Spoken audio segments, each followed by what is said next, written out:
Google's Chrome gives you two options for browsing the internet without leaving a record of the sites you have visited on your computer. They're called Incognito and Guest Mode. These are both very similar, so when should you use Incognito and when should you use Guest Mode? So let's first of all have a look at the features of the Incognito and Guest Modes. When you open a new Incognito or Guest Mode window, they are both starting from nothing. There is no browser history, no cookies or any other website stored data, so no websites that you visited will know about you. When you visit websites in an Incognito or Guest window, the website can then store cookies and other stuff, so while you keep the Incognito or Guest Mode window open, the websites you visit will remember you. However, when you close the Incognito or Guest Mode window or windows, all records of your browsing on the device that you are using will be deleted. This means that there will be no history of the sites you have visited, all cookies and any data you've entered on forms etc. will be deleted, so it's as if you had never visited the website.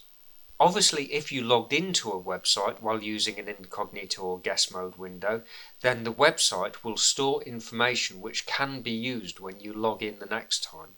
Chrome requires you to log into Chrome, normally with your Google account.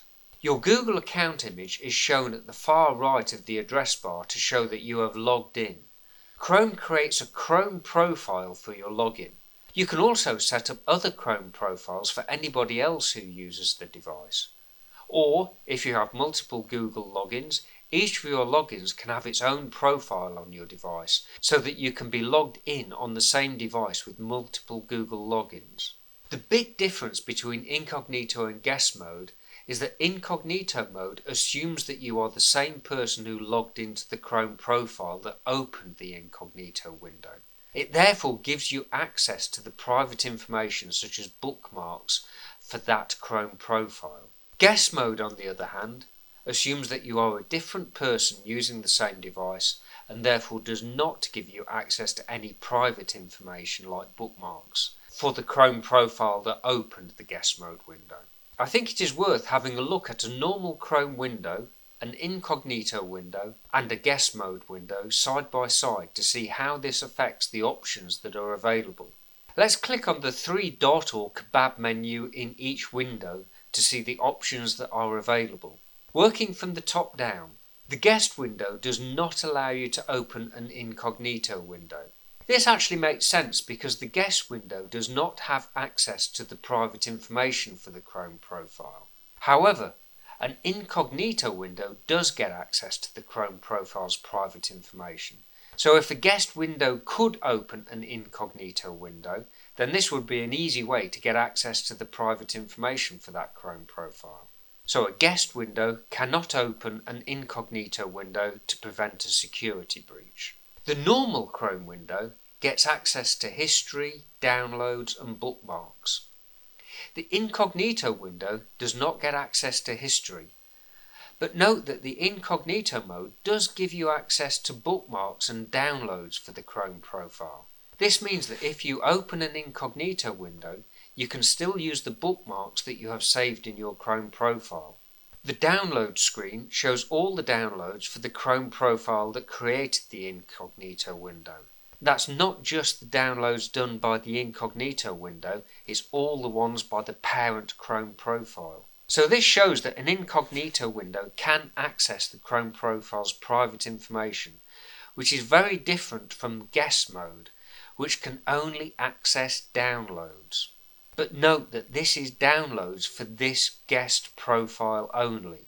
It does not give you access to the downloads done by the Chrome profile that created the Guest window.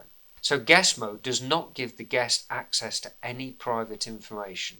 Under the More Tools menu, the Create Shortcut option will create a desktop shortcut on your device in the normal window, but this is greyed out for both the Incognito and Guest Mode windows. You can clear browsing data in the normal Chrome window. In Guest Mode, clear browsing data is greyed out, because browsing data will be cleared out anyway when the Guest window or windows are closed. I must admit I was a bit surprised to see that clear browsing data is also available in the Incognito mode window, because closing an incognito mode window will do this for you. However, when I clicked on it, you simply get a message that browsing data will be cleared when you close all the incognito windows. And there is a button to close all the windows. Extensions are all disabled in guest mode. So guest mode may be useful if you are checking if an extension is breaking a website. Extensions are available in incognito mode, but by default all extensions are disabled. If you click on extension in incognito mode, it will open the extensions page, but in your normal Chrome window, not in the incognito window. If you want to enable a specific extension to work in incognito mode, click on details for that specific extension and then enable allow in incognito. The extension will then work in incognito mode. That particular extension will then work in incognito mode. If you click on settings in the normal window, you get access to the full range of Chrome settings. If you click on settings in a guest mode window, then you can only change the search engine. If you click on settings in an incognito window, it will open the settings page, but not in the incognito window. It will open in the normal Chrome window with the full range of settings. Obviously, in a normal Chrome window, you can open multiple tabs within the window, open a new window, or open a new incognito window.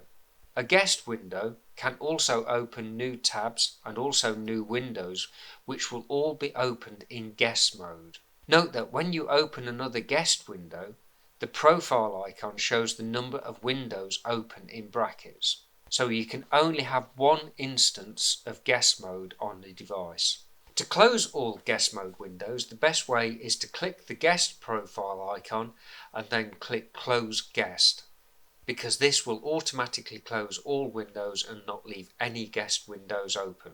You can also open multiple incognito windows, but note that other incognito windows will use the cookies created by the other incognito windows. You can only have a single incognito instance, and it will share information with all the other incognito windows created by the same Chrome profile on the same device. So when should you use an incognito mode window and when should you use a guest window? If it is just you sat at your computer and you want to visit some websites without leaving a record in your history, then use an incognito window. This might be, for example, if you're buying a gift for somebody who also uses the computer. You can then use an incognito window and they won't see what websites you visited to buy them a gift. But you do get access to your bookmarks so that you can find your normal favourite websites. Another example use that I use regularly is when you want to check what a link looks like for a user who is not logged in using your profile. So I use incognito window a lot when I want to see what a Google Sheet that I've shared looks like for other users who are not me. On the other hand, if you have a colleague or friend who wants to use your computer temporarily, then let them use a guest window. They will not have access to your bookmarks or history or any other private information. When they have finished and closed the guest window, there will be no record of their use on your computer. If you want to give access to a frequent user of your computer, then I recommend that you set up a new Chrome profile for them. I hope this video has been useful and you now know a lot more about incognito and guest mode in Chrome.